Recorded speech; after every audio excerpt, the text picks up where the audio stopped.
In this video, we're going to talk about why emotionally unavailable love feels like home. If you don't know me, my name's Deborah. I am a transformational healer and coach, and I want to talk about something that is very close to my life. I have also had that type of love, and it felt like home.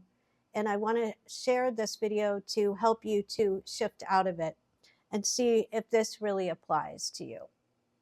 So, a lot of us who have experienced this in adulthood, in romantic partnerships to be specific, we usually have come from parents, one or both, that were emotionally unavailable. That is what happened with me. I am not a victim, but I'm just telling you the story. What happened to me is, and this was actually a realization that I had recently where I could see the dynamic that I had in my last relationship was that I felt comfortable and I made it normal for the connection that I had to be less than what I deserved. And so I looked at my parents and the dynamic I had with them. Now, they were really good people and the love was there, but the emotional availability was not. My father was a great provider. He materially was very successful and he would never let anyone suffer. Even when my parents divorced, he made sure that my mom was taken care of. And that was his way of loving. So there's nothing wrong with that, but I wanted emotional connection. My mom, on the other hand, had had a very traumatic childhood and she was busy surviving emotionally herself. She also was very difficult to live with emotionally, was very abusive, and it was not easy to navigate through as a child growing up in that. So later in life, I would choose partners that were not available emotionally because it felt safe, it felt familiar, it feels like love. The thing is that when we're doing this, we are carrying relationships. We are settling for something that is better than nothing. That's what I was doing. I was carrying my relationships with my parents and trying to normalize what was abnormal. And it was my survival mechanism to do so. And so I just carried that into especially my last relationship. And I ignored my own needs. And then I tried to accommodate. I tried to people please. I tried to understand him. I tried to do what he wanted. I did everything I could. I was basically carrying the relationship and I was begging for love. And when you start to do release work, you realize that you are loved, that you don't need to beg for it from anybody. And sometimes when we go through these painful experiences, such as a childhood like I had, on one hand, yes, it was very painful. Yes, I was longing for that emotional connection that I begged for in this last relationship. By the way, when it ended, it feels like death. It feels like you don't want to live anymore. And I know a lot of clients go through that. And the reason why is because you have this death grip on it. It's a survival of holding on to something better than nothing. And when it's gone, it feels like you have nothing. And it's just the mind, it's just the thoughts and the feelings. It's not reality, it's not true. And so the healing begins when you start to choose yourself and you start to see and tune in and experience who you really are, which is separate, not separate, it's all connected, but you don't have to beg anyone for love because you are love. You are wealth, you are health, you are all of it. So what happens is we normalize imbalance, distance, emotional inconsistency, and we adapt it as children and then we adapt when we're adults. And that's what we do. But it is not fulfilling and it's not healthy. And we usually pick people who are also that have similar traumatic wounds. So talking about breadcrumbs, in my case, I actually normalized the breadcrumbs. And I had someone come into my life that really pointed out what was going on and told me the truth. I didn't want to hear it, but it was the best thing that ever happened because this person showed me that this is not normal, that this is not healthy, and this is something that I needed to shift out of and get out of. So what happens is when we are being breadcrumbs, we get addicted because we are waiting for the text or waiting for the inconsistent communication, and it becomes a trauma bond, and we end up chasing this person because it's so unbalanced, because this person is usually in that kind of dynamic. That person is not giving back, they're just taking, and then they make you the bad guy, they turn it around on you, you're the problem, when actually both of you are the problem. But it's, you start becoming so addicted and so obsessed with trying to make this work and trying to fit a square peg into a round hole. Initiating, repairing, understanding, overgiving emotionally, feeling responsible, doing things that you normally wouldn't do or that you're not even interested in. And I have to say, in my case, I did some things that were life threatening. So, and it's very confusing too, because some of the dynamics that we had with our parents, in my case, I had my parents were good people. They weren't bad to the core, they weren't evil. It's just they didn't have the skills, they didn't have the ability to have that emotional connection and that love and that ease and that peace and that fulfillment. They had their energies into other areas. So, with going through something like that, then you carry it into adulthood and it feels like love. It feels normal. And it's like a conditioning that is hard to get out of. But I'll tell you how to get out of it. So I've been doing release work for many years. I work with my teacher. I incorporate it into my sessions when I work with groups and individuals privately. And that is that we want to investigate the subconscious mind and see what's going on, what is running the show. And what's running the show, in my case, I was choosing avoidance because I was an avoidant. I did not want to get that close. I didn't want to get that vulnerable. And yet I was begging this person to do what I couldn't do myself.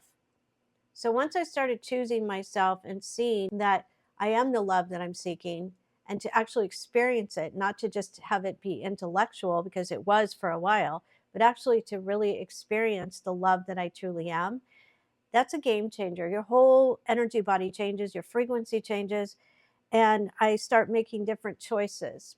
But when you're releasing, the best way to release is to set an intention, especially in relationships. And I coach this to people all the time, is I allow myself to have the perfect partner.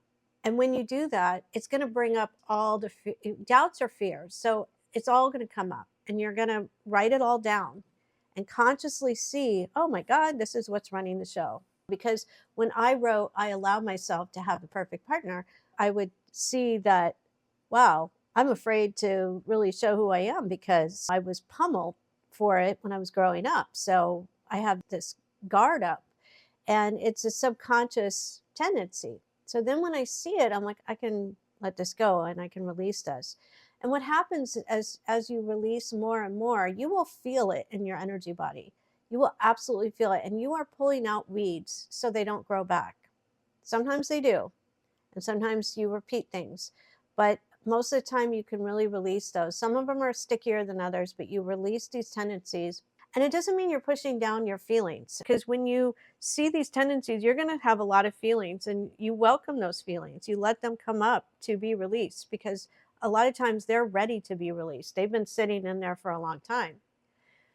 So then you start to experience a different frequency, and then different people show up, people appear. And then you see, oh my God, that's what I want. That's what I deserve. Wow. And so for me, I have really wonderful, awesome friends. And I have met new friends who really see me, they all do, but see me for who I really am and being comfortable with that. And for me, friendships are much easier than romantic relationships. Those are a little stickier. But see how the mind separates the two? That's what you can release, is that the separate feelings, the separate thoughts. Well, this is easy, that's hard. No, you release that it's difficult. You release that it's challenging. And then things start to shift and change. And so you can choose a different partner. You're attracted to someone who's available, not unavailable. Now, I'm not attracted to anyone who's not emotionally available. I would not even give them 2 seconds. And they're not attracted to me either, which is good. But going down this road and choosing yourself sometimes can feel really lonely because you've tried and carried those relationships. And then when it ends, you feel like you have nothing to show for and you feel like you've lost everything. But actually, you haven't lost anything. You've just gained yourself back. But it feels awkward at first and it feels like you're on the floor. I understand. I went through it myself. I had the dark night of the soul where I was absolutely, I didn't want to keep going. And that's a scary place to be. But when I saw it, I couldn't unsee it anymore. I could see that I was holding on. I held on way too long to someone who never chose me in the first place. And then I held on and I kept going, why can I not let this go? And then finally when I saw what I saw that I was holding on with a death grip, thinking it was life or death. And then I had these limiting thoughts that I'll never find someone that I feel this way towards again. I will never have the chemistry with someone like this again, which is totally not true. And once, because I did meet someone, and then I saw, wow, oh my God, I can have feelings for somebody else. But I had once I saw that, had that experience, and I saw, oh my God, I'm holding on for dear life to this. Then I realized that, and I stopped beating myself up and I said, oh my God, you were just looking for love. You were holding on to something that was giving you glimpses upon glimpses, but not giving you the full package. And you were holding on to that morsel because that was all you had really experienced in romantic relationships of emotional intimacy, right? And when you didn't have it with the parents, you're navigating in the dark, coming from this huge sense of lack, and then you glob on to someone who's also coming from a huge sense of lack. That's called a trauma bond. So until you start to heal that wound and you start to fill that void with who you really are, which is just a matter of changing your thoughts and releasing all of these limiting beliefs that you have about yourself and about relationships, that's when everything shifts. And then you will not enter back into anything like that again. And the people who are healthy will become attractive to you because up until that point, the healthy ones were not attractive to me. They were boring. So I hear this all the time. I see it all the time. I experience it all the time with clients. I've done it myself, and now healthy is the new norm. So if this message resonates, this is the way I do it in my sessions, whether it's a group or individual, is I have you set the intention. You write down on a piece of paper what that intention is and everything that's in the way, all your doubts. And then I do some energy clearing to help you to release what is you may or may not see right away. Those subconscious tendencies, I tune in intuitively and I feel what I may see things, I may hear things, something that comes, your consciousness is talking to mine. And that's where we can do a lot of clearing. And then I help you to continuously release. It's a habit you take with you the rest of your life. If you feel drawn to doing that, some people don't, it's not their way. But this is my way and it's worked for me. And when you truly release, it's you feel it in your energy body. Everything starts to shift. You feel peace. Your heart opens. You melt. And this goes for not only love, but letting wealth come in. You already are wealth. Letting healing help happen in your body. And that's a whole nother video in itself, which I will do. But that is really, you're just opening in the health department, you're opening your cells up to the cosmic energy. You're consciously opening yourself up for the true healing. And that can be instant. That's the fastest way.